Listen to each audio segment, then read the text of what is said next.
कबूतरखाना प्रकरण आज तापलं. जैन समाजाकडून आज आंदोलन करण्यात आलं आणि जी ताडपत्री मुंबई महानगरपालिकेकडून लावण्यात आली होती कबूतरखान्यावर, ती ताडपत्री अक्षरशः फाडण्यात आली आणि धान्य कबुतरांचे ते टाकण्यात आलं. आपल्यासोबत आमदार मनीषा कायंदे आहेत, ज्यांनी हा प्रश्न खरं तर उपस्थित केला होता विधान परिषदेमध्ये आणि त्यांच्या प्रश्नावरून हा जो सगळा कबुतरांचा विषय आहे, कबूतरखान्यांचा विषय आहे, तो समोर आला होता. ताई, काय सांगाल? तुमचा मूळ म्हणजे हा प्रश्न होता कबूतरखान्यांचा. मात्र त्याच कबूतरखान्यावर जेव्हा आता उच्च न्यायालयानेच बंदीचे आदेश दिले, एक विशिष्ट समाज येतं, आंदोलन करतं, कायदा आपल्या हातात घेते, कितपत योग्य आहे? ज्या दिवशी मी हा विषय विधान परिषदेत एका तारांकित प्रश्नाच्या मार्फत उपस्थित केला, त्यावेळी मला हजारो लोकांनी ईमेल करून अभिनंदन केलं, मेसेजेस पाठवले वेगवेगळ्या पद्धतीने की तुम्ही अतिशय योग्य मुद्दा उपस्थित केलेला आहे.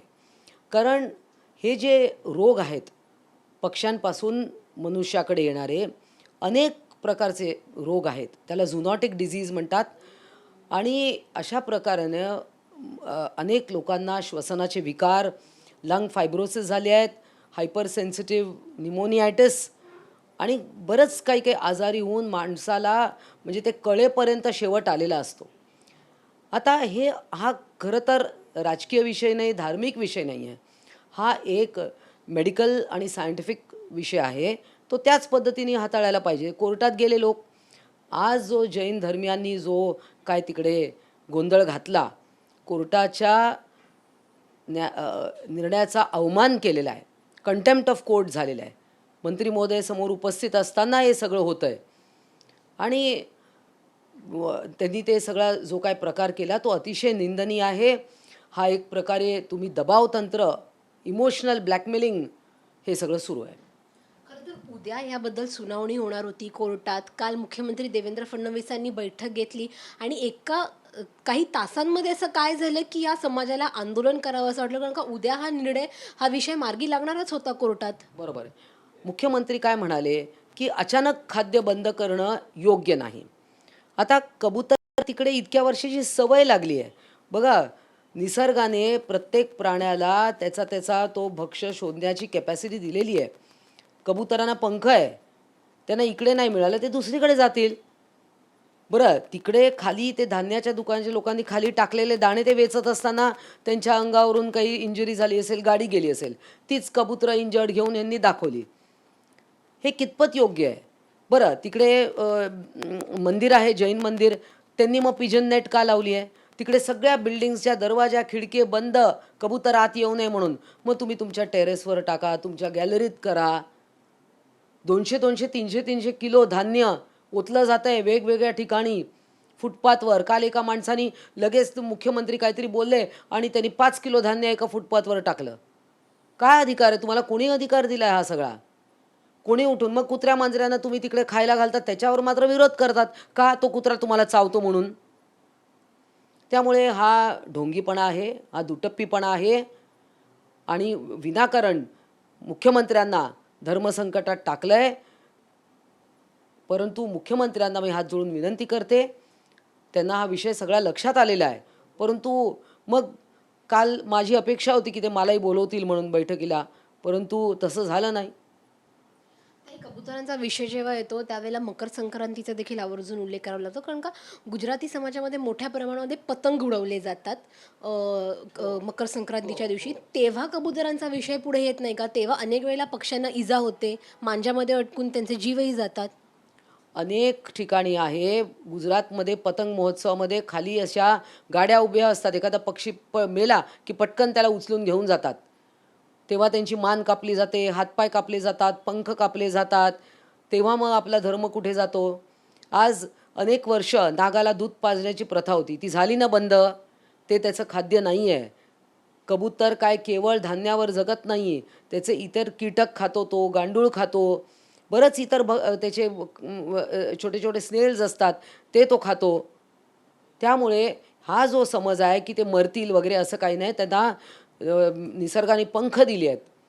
ते जातील, आपलं आपलं भक्ष्य शोधतील आणि ज्यांना कोणाला वाटत असेल, मग तुमच्या देरासरमध्ये, जैन तुमच्या मंदिरांमध्ये तिथे ठेवा थोडंसं धान्य, तिथे येऊन खातील. कारण त्यांना ती सवय लागलेली असते. आज फुटपाथवर सगळीकडे हे कबूतरखाने चालू झाले. कोणी म्हणतं 58 कबूतरखाने आहेत. अरे कोणी सुरू केले? मी उद्यापासून इथे एखाद्या फुटपाथवर टाकायला चालू केलं, तिकडे फुटपाथवर येतील. तर हा प्रकार हा खरोखर हास्यास्पद आहे, इलॉजिकल आहे. कुठलाही तर्क नाही आहे या गोष्टीला. खरं तर जैन समाजाचं असं म्हणणं आहे, ज्या वेळेला त्यांना प्रश्न विचारण्यात आले आंदोलनाच्या वेळी, त्यांचं म्हणणं आहे की कबुतरांना आम्ही असंच मरून द्यायचं का, त्यांना उपाशी ठेवायचं का, हे माणुसकीला कितपत शोभणार आहे. मात्र सरकार म्हणते की आम्ही कुठेही त्यांच्या मरणाचा विषय करत आहे किंवा उपाशी ठेवायचा विषय नाही आहे, तुम्ही देखील हेच म्हणताय, फक्त स्थलांतराचा विषय, याला देखील ते विरोध करतायत. अहो आपण स्थलांतर करणारे कोण आहेत? त्यांना पंख दिले आहेत. आता मला सांगा, जेव्हा हा ट्रान्स हार्बर लिंक बनत होता, ज्याला आपण आता अटल सेतू म्हणतोय, तिकडे फ्लॅमिंगोजचा विषय होता. तर ते स्थलांतरित झाले हळूहळू. अनेक ठिकाणी गेले. ते ऐरोली आहे, ठाण्याच्या खाडी तिकडे गेले ना. आणि तुम्ही तुम्ही निसर्गाच्या विरोधात का जाताय? आता इतर पण पक्षी आहे. मग आज चिमण्या कमी झाल्या. त्यांच्याबद्दल नाही कोणाला चिंता वाटत. कबुतरांना फरसाण खाऊ घालतात. कुठल्या त्यांच्या ह्याच्यात लिहिलं आहे?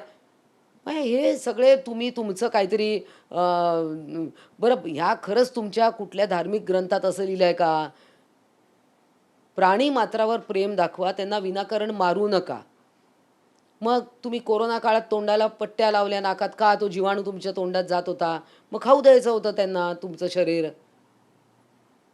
त्यामुळे हे सगळा हा दुटप्पीपणा आहे. याच्यावर अवेअरनेस तर पाहिजेच, परंतु हा जो अविवेकीपणा सगळा सुरू आहे, हा ताबडतोब थांबला पाहिजे. त्यांचं म्हणणं आहे की आंदोलन करणारे आमच्या समाजातली लोकं नव्हतीच, बाहेरून येऊन कोणीतरी आंदोलन केलं.